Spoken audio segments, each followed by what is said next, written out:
بسم الله الرحمن الرحيم. السلام عليكم ورحمة الله وبركاته. نتائج المباريات اليوم السبت 13/9/2025.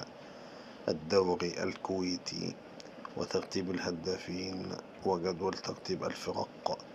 انطلقت المباراة الافتتاحية اليوم. انطلقت الجولة الافتتاحية اليوم من الدوري الكويتي 13/9/2025 بلقائين: القادسية الكويتي والنصر. انتهى هذا اللقاء بفوز القادسية ب4 أهداف مقابل لا شيء. المباراة الثانية التضامن 1 ونادي الكويت 3.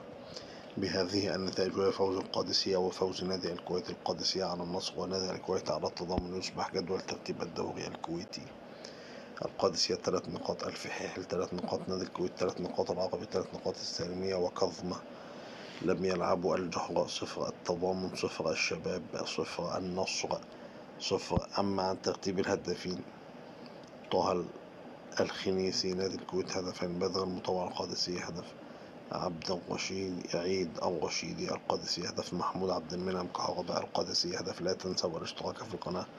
دمتم في حفظ الله، والسلام عليكم ورحمة الله تعالى وبركاته.